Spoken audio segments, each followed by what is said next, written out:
Yo, what's going on, guys? It's Houston Sports Talk back into the video today. And today, the Brooklyn Nets have waived Edmond Summer after only spending one season with the Brooklyn Nets.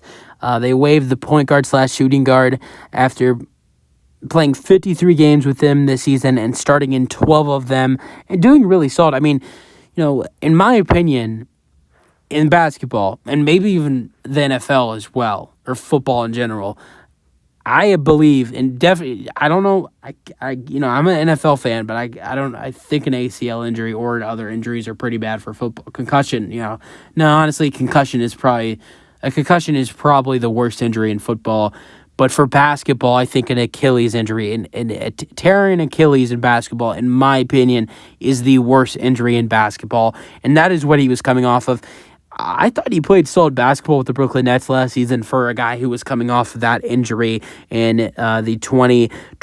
Well, I think he got injured late in the 2021 season, which was going to cost him most of the 21-22 season, which really did not favor of him signing anywhere. I think the Pacers traded him actually to my favorite team, the Rockets, and the Rockets knew he was going to miss most of the season. Also knew they would be wasting a roster spot, so they waived him. No one ever picked him up during the regular season. Brooklyn signed him in that, free agency, and he had a really solid year. I mean, he played 53 games, started in 12 of them, averaged 14 minutes per game, averaged 7 points per game. He averaged a steal per game, over an assist per game, averaged almost 2 assists per game, averaged 2 rebounds per game, and 3-point percentage. He shot 36% from 3. Really solid year for a guy who's coming off an ACL injury. It was just solid for Brooklyn when they needed him to be. Let's talk about a couple of his seasons before with Indiana, where, before he got injured, was starting to really play really well before that injury.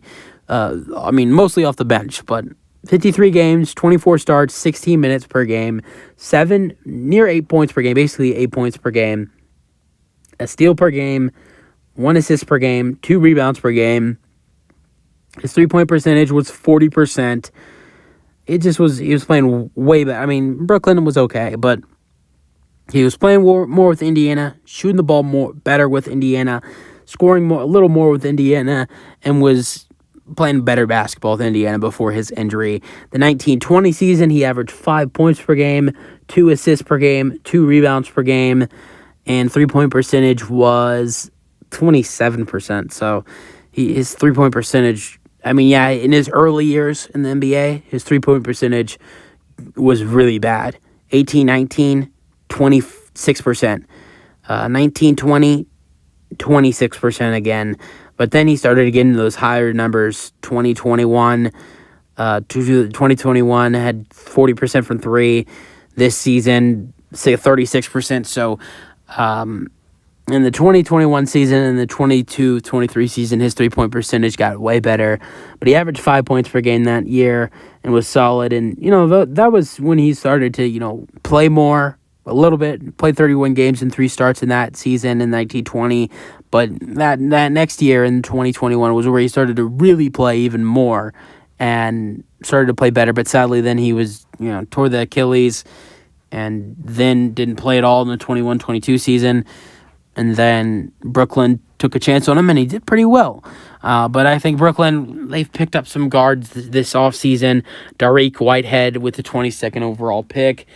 They signed Dennis Smith Jr., who Edmond Summer, he's a solid player, but Dennis Smith Jr. is a way better basketball player than Edmond Summer. They've made a couple other moves. They signed Lonnie Walker, another guard. It's looking like they want Cam Thomas to be involved more in the rotation. So it just didn't really feel like he really had a chance to play at all. So this was a smart move by Brooklyn to waive him on Summer here, and it's going to be interesting to see who wants to pick him up. I think someone could use a decent backup guard like him, and if he can continue to play better like he has in his last couple seasons, with the Pacers in the 2020-21 season and with the Brooklyn Nets this past season, someone will definitely pick him up to maybe be a backup point guard / shooting guard. That's it for the video. Hope you guys enjoyed. Let me know your thoughts, and peace out.